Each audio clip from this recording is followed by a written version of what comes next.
Akhi, you and I know what you want. I know you want to start a business. I know you want to get good grades. I know you want to be the most ultra productive version of yourself, but you're stuck in a cycle. You keep trying to sit down and do the work, but then you reach for your phone and you think you're going to scroll for what you say is 10 minutes. And so you do it. An hour passes and you still have to do the work. And so you bargain with your nafs. You delay it. You procrastinate. You get nothing done. And so this anxiety comes. You know that you have to do well because your parents are going to get angry. You're going to feel ashamed of yourself.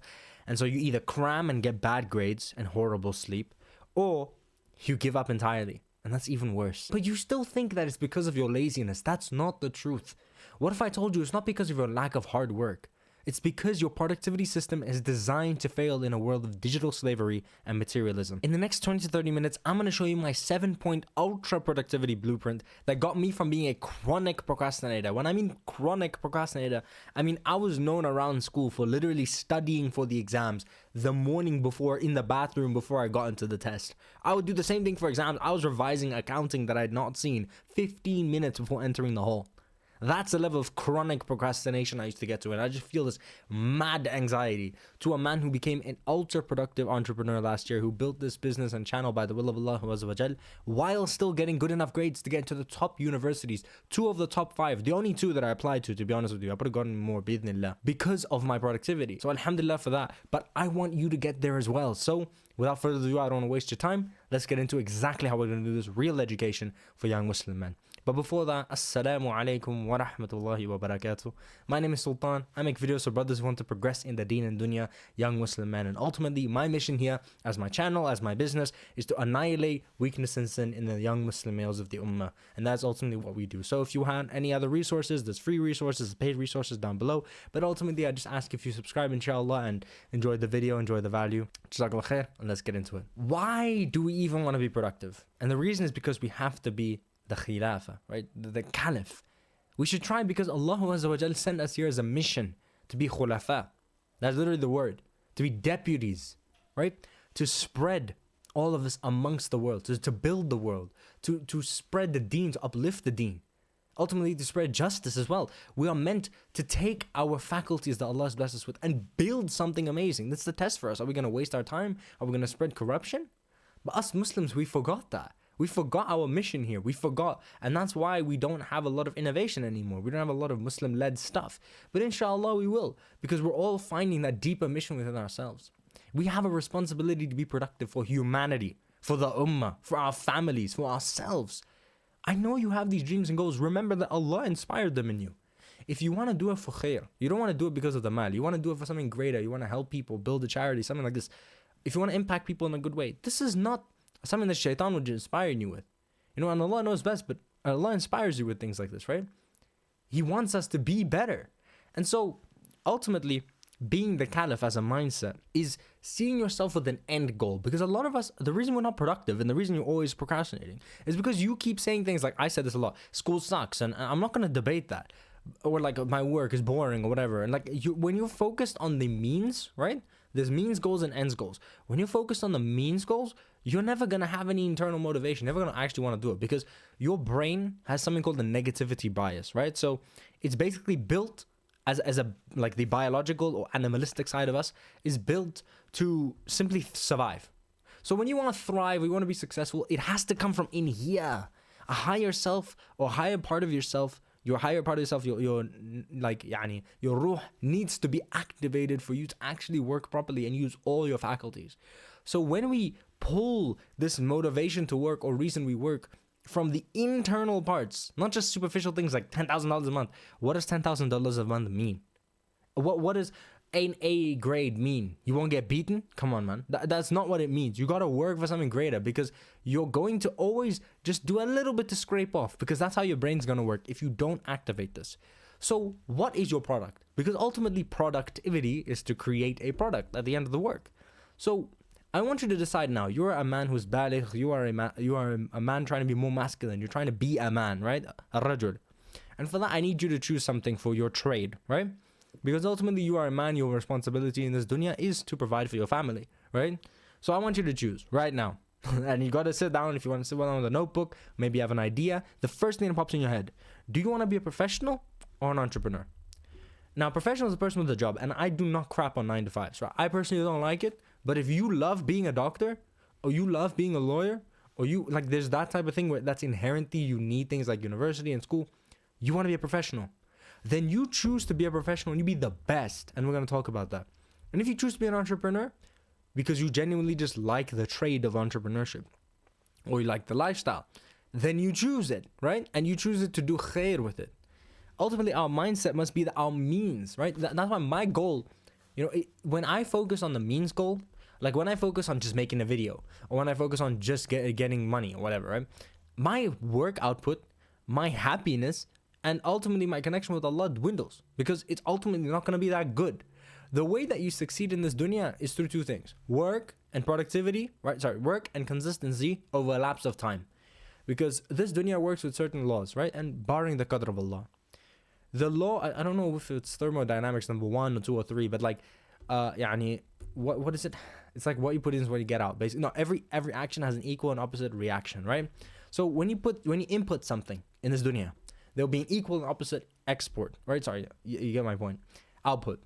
So when we are good and we like something and we want to build it for something greater, to serve humanity, to do it for the deen, to do it for Allah's religion, to help the Muslims or serve justice to the Muslims, or even the humanity at large, right?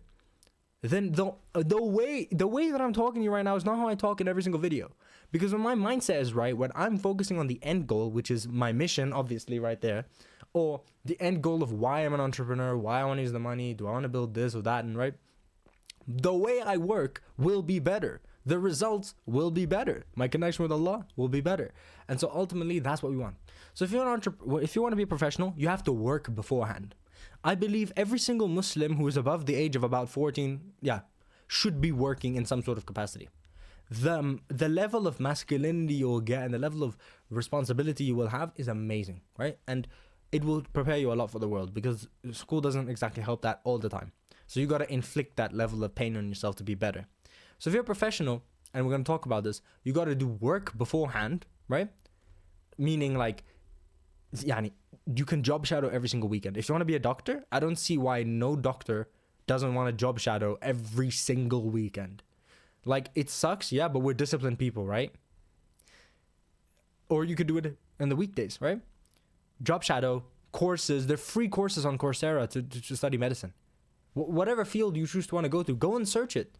You want to be an engineer, go and look throughout the entirety of YouTube. The information is not in lack in this world. Go and search for it. It's free. You don't have to pay for it. And even if you pay for it, that's amazing. Imagine you get a doctor's course. Like a doctor on YouTube or something, he sells a course based on something that he sells, right? Go and learn. Because in this dunya, like I said, knowledge, meaning your work, right? And your consistency will compound over time to make you a better professional and earn more and win more and serve more in this dunya. So if you were a 15-year-old, imagine the 15-year-old doctor who started working, job shadowing every single weekend, not when his school forces him, courses on this medicine stuff, reading textbooks, reading books on medicine. Like a business person would read books on entrepreneurship, right? The trade of the thing. And he gets into university, now he's in med school year 2. He's already been to the hospital. There's some things he'll just be normal with, right? Things he'll know that others don't. You would have already studied the trade for 5 years before. That is a big competitive advantage. That's what I mean. And you're going to have the ability to serve even earlier and better. And also study well for uni. You have to do really well for uni. If you want to be a doctor, you want to be a professional, that matters. Now, if you want to be an entrepreneur, you got to start a business now. I don't care what business, but the one that tingles your soul. And the thing that you got to do has to tingle your soul in a way that, like, would you do it for free? And do you feel like you are creating that impact as the caliph, right? That's what matters. And you got to study all right. You still got to do well. You don't want to waste your time so that you can still go to uni. And I'll speak a little bit more why I think business people should go to uni just for the sake of actually making their business better. But we'll get into that, inshallah. But okay, point number 2, essentialism is key. My old strategy with working was I'll just do anything. Like, I just have an 8-hour work block and I just do whatever, right? I just sit there, I'll be like, I feel like making thumbnails. I feel like doing this, right? Until March, right? Until Ramadan. And that's when I took a look at my productivity, the product. I have a whole day. I'm on a gap year, right? Alhamdulillah. I still thought, why do I still not have time to do everything? Why do I still feel like I'm not completing things? I was working on nothing. Because I was sitting here working, grinding and suffering on nothing. On making a channel page. Not things that matter, right? And when I locked into making my product, because that was the most important thing to do at the time, that really drove the business, right? And locked in on making amazing videos by the will of Allah Azza wa Jal, things went great. Like things, more product, more results, more goodness, right? With less time. And the same thing happened with school. I used to keep watching cute little videos for history, right? Grade I think it was grade 11. Grade 11 was the first time I actually locked in studying for history. Where it was the only exam, grade 11 finals, where I actually did application, the actual highest leverage thing. And that is when I got the award for history for the school. Highest mark, right? And that was the best mark I got in high school, right? In terms of grade 11. Because that was when I practiced application. Now, I did that in grade 12. Practicing application means doing exam things. And we'll talk about what's the highest leverage thing. But when you do that, you get more done, less time. And as much as it may suck, it's harder work. It is the thing that you needed to do to get more results, ultimately. Not watching cute videos, not looking through the book. It's not that important, right? Studying is not looking at notes. Like, I have a kafir friend. He's on self-improvement. And I think grade 11, he got like 49%, beginning of grade 11, term 1, 49% average. That's like, I don't know how it is in American terms, but it's pretty much almost a failure, right? Pretty much, I think it's a D, right? Or an E. And he pulled that back because I didn't see him. He disappeared. All he would do every single day is he would just practice exams. He wouldn't look at the books all the time. He'd just practice exams. He'd do one question a day. This paper, that paper, that paper, that paper. He ended school, right? Grade 11. And you should know that grade 11 in South Africa is like the bar year. Like, you need to do well in that year, especially term 3. That's what you send to universities, right? So ultimately, he got 49, 56. After working so hard, he got 80s, but he still got 56 average because of the 49. And then he did it again. He got 80 something or 79, right? Next year, grade 12, term 1 year after, 89% average. He ended the year with a 90 something. And he got into the top university in the continent. From a like semi-private school, right? Meaning like it's not the best of quality, right? He got into that, and he was he's in engineering. Like, that's not an easy thing you get into, right? Like a business degree is not so crazy, but engineering is like a serious grind. You got to get into that. I think on the mechanical engineering or something. That is the power of doing high leverage, right? And that's what changed my business and what changed him as well. So studying a leverage tasks guide. So when you want to study, look through the notes. There's 2 aspects of it. There's 2 levers you got to press. First is information, and next is practice application. So what will happen in grade school, about like from the beginning of school tests to about grade 9, is that if you memorize information and spit it out like I used to do, I would just memorize it the morning before, you will get good marks. From grade 10 onwards, what matters is the practice, and university, what matters is practical application. Practice of application. So look through the notes for comprehension. Watch videos for comprehension. You should just understand the concept, right? So there's a South African YouTuber called Kevin Math Science. And I would, like, when I actually just watched Kevin Math Science, and then I did the practice things with Kevin Math Science, and then I did the practice exams with Kevin Math Science, and I did it alone, that's when my math grade got somewhere, right? And so you look through the notes briefly. You shouldn't focus on it. And then practice with guidance. So practicing with guidance is this middle ground between, it's practicing information, right? And practicing application, right?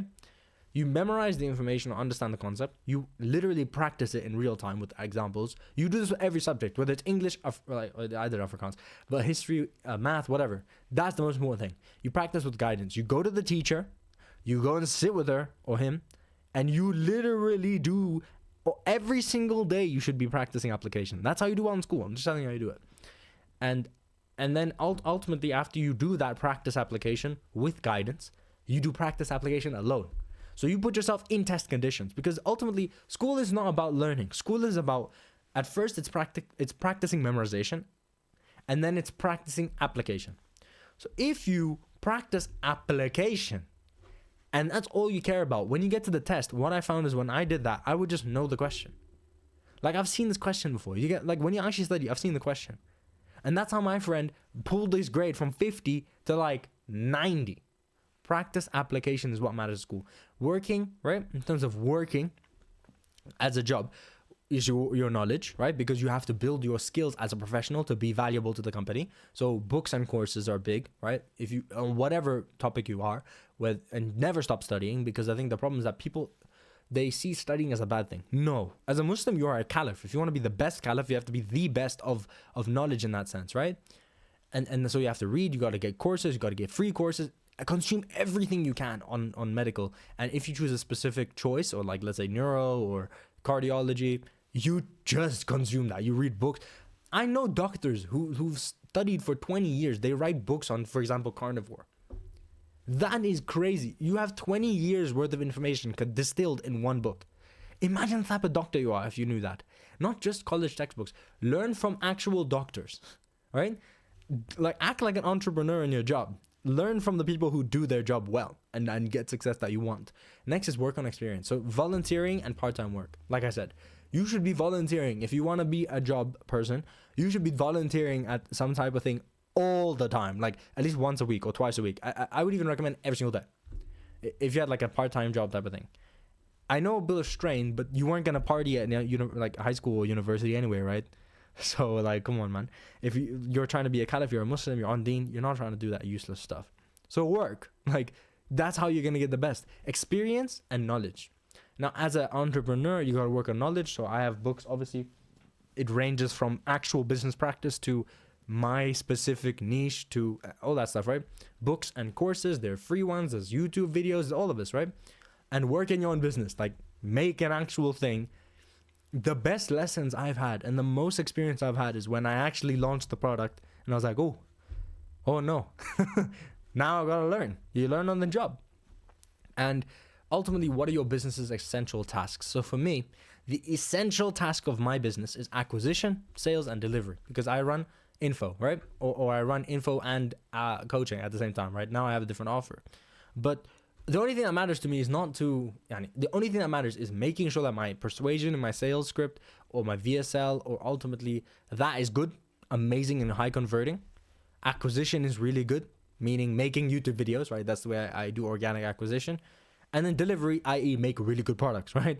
If you can do all those three things, anything that matters with those three things, that's what it means. So if you're doing like email services, right? Let's say email marketing services. Outreach. Now, outreach is acquisition. Now, whether you want to do it outbound, inbound, which basically means like outbound is like emails and like one-to-one, and inbound is like one-to-many. That depends on you. My point is, if you're a business, you only focus on three things: acquisition, sales, and delivery. You learn those three things and you apply those three things. That's all that matters. And what enhances it, right? So editing should enhance it. It should not be like brain rot. Like, you see my slides enhance the education, right? Because I make educational videos on progressing in Deen and Dunya. So me making cute little edits, maybe it gets me CTR, but it doesn't get me to enhance the point. If my service or my product or my video is meant to give you said knowledge or information, what is going to help? Visual aids, my photos, writing aids, because you learn more when you see things, right? And quality content, quality sound, quality camera. That's what's going to help. So number 3 is output-based work. This is a recent thing that I've been doing, and it's been amazing for my output levels, which is called Plan Tomorrow Today.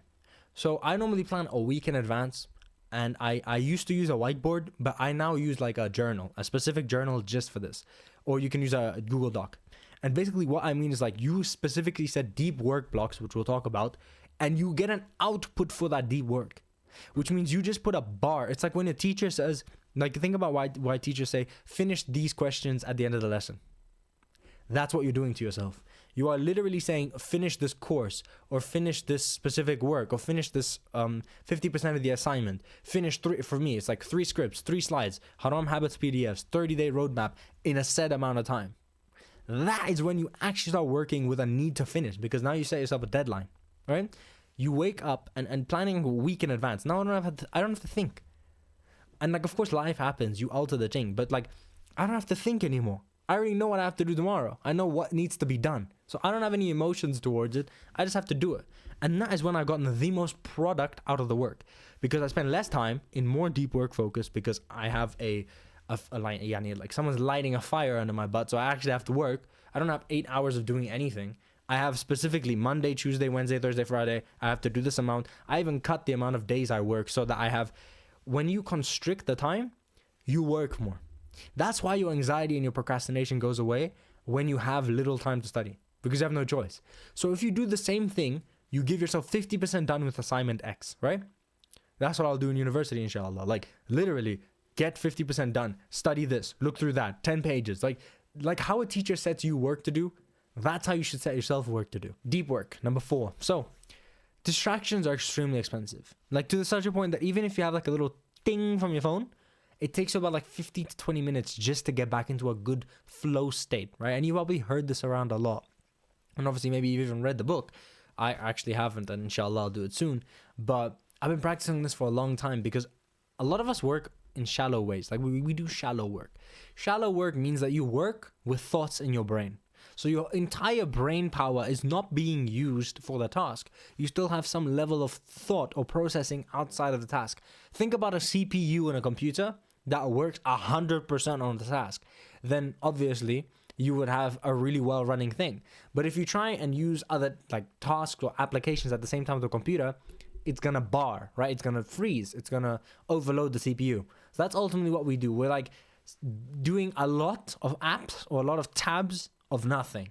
So for example, when you watch videos on history, when you study, that's easy. That's shallow. That's, you still think about other things. You're distracted, right? When you're multitasking, for example, when you're watching videos and you're trying to work, or listening, like not music, but like listening to something and trying to work, you're multitasking. You're having other inputs in your brain that is not the main task.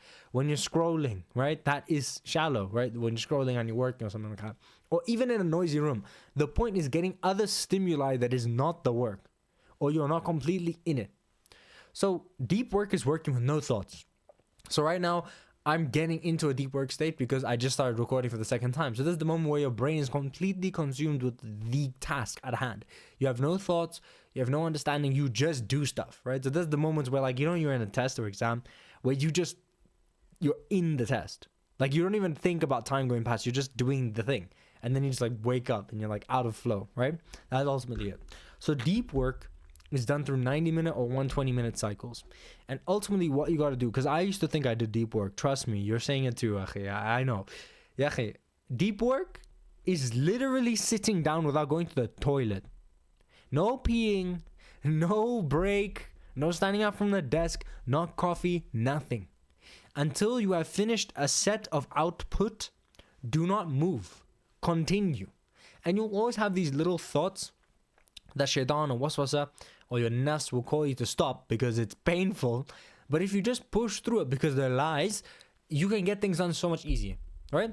I cut down my work hours by 4 hours, right? I used to do like 7 to 8. Now I'm doing 4, right? And I was even doing 5, 6. And I found that when the goal of work is you got to get to such a point that you expand the amount of work to the highest amount of output you can commit with deep work cycles at a time. Because ultimately, it's not worth it doing 8 hours of shallow work when you could do 4 hours of deep work. Because our life, I think one of the things that I also used to struggle with is, like, I used to think my life was work, like unconsciously, right? And I used to watch all these kafir self-improvement or like business creators, and I used to push my life towards work. But like, that's not the purpose of our life. So it should be a task. It should be a part of our life. And it's good to do less work and have more output. That is what we want. Don't listen to these lies in your head. The shaitan doesn't want you to be focused on your deen. He wants you to just get sucked in the dunya. Let your work be a task, a habit. It is not everything you do. Don't let your studying take over your life. Don't take your work take over your life. It is a piece, right? So in terms of studying, in terms of working, that's how you do things. So you can time yourself with 90 or 120 minutes. I personally don't do that. I like doing this, right? I have a specific output. After I'm done output, I can take some sort of a small break, right? So for example, this video, the only reason I stopped recording is because I had to leave. Now that I'm back, I'm not gonna stand up from this chair, no matter how much I want coffee, no matter if I want to go to the toilet, whatever. I will not stand up until it's done. Because if you break the flow state, it's very difficult to get back in, like I said, right? And brown noise can help you get into the state. So sometimes when I'm writing scripts, I do that. You can do the same with studying because studying is inherently a little bit boring. So if you put brown noise, you'll just get into the state easily. Like recording for me, it may be a little bit tedious, but it's fun. So like I have no problem with that. And another part of building a deep work setting is environment building is key. So I know we're both Muslims, right? And maybe you're even in the brown culture as well. So your family will love to butt in your business, right? And may Allah bless them. But one of the things you got to do is to let your family know that for a little bit of time, and be fair, that you just ask them not to enter, and make it very clear, like in a kind, safe, like do not disrespect your parents. Do not disrespect people. Be kind, right? That's obviously our akhlaq of Islam. So just put, like, what I did is I put a sign outside, because I found that kept happening to me. But like I just put a sign outside saying like, please don't come into my room 8 to 12 o'clock. Right? I just don't want anyone to enter my space. I don't want new stimuli. I just want to be in a state of deep work. And it's ultimately going to help you out. Also, just tell them, like, listen, sorry, don't want to make this weird, but like from this certain hour to this certain hour, can you please not bother me? I'm just in a really deep state of work. When I'm done, I'm going to come see you, right? Because I found, one of the things that I did wrong is that I would do too much stretches of deep work and not see my family. So of course they're going to want to see you. So they're going to butt into your space if you don't give them a reciprocal, right? Because it's not fair. They obviously care about you and they want to see you. So do less work, but make sure that you give that reciprocal. Like if they don't bother you, yes, go and stay with them, go see how they're doing, just to make sure that they don't need you, and no problem, right? So then they know, and you help them understand that, like, when I'm working, but straight after work, I'm going to come see you. I'm going to make sure that no one needs me, right? And also another thing that I did is I, alhamdulillah, found a extra coffee machine I put in my room, because I found that just going downstairs to get coffee, and like I started this without a coffee machine. I started with like a instant coffee and like a hot kettle, right? Not a kettle, like a thermos, right? And I literally would just put coffee in my room, because the amount of stimulus that I got, the brain power that I would waste just going downstairs, the distractions, and then putting the coffee just to come upstairs would waste 15 minutes, and it would basically destroy 45 minutes of productivity. So things like that, things like even if you had a toilet in your room is best. Like leaving your room or leaving your space is already a problem. You see that, like, deep work works with, like, you just extract as much brain points as humanly possible in this, right? So ultimately, the less input your brain gets, the better your deep work, right? This is why your environments must stay neutral. For your brain to focus on a task, it can't be afraid that other things are coming in. It can't be processing anything else. It has to be a neutral setting, inshallah. So let's get into the next one. That's how you do deep work. And I promise, like, when you actually do deep work, when you actually do it, like, just try and we'll get to that in step 6, but like, just try it, bro. Wallahi, like, actually give real deep work a chance. Not the fake deep work we both do. The real one. The one where, like, we really don't get distracted. We don't just say, oh, but I'm just going to fetch a coffee or I'm going to go pee. It's a part of my deep work block. No. In the desk for a certain amount of hours. Okay. So, all right. Number 5, the skill of self-management. This is something so fundamental to being an ultra-productive Muslim. And I learned it as a kid when I started making YouTube videos. So, and it transferred to, like, when I made gaming videos, right? And then now my business. The skill of making yourself work, or self-task management, is something that school doesn't teach us, right? Because most people are conditioned to need instruction by school. You need the teachers to tell you when you do work. Now, as a kid, alhamdulillah, I set myself the work to make a video. I set myself the task to do the editing. So now that I'm older, it's so much easier for me to say, hey, Shaq, you got to do something. You got to do it, right? Like right now, I just came back from somewhere. I could have easily said, oh, tomorrow.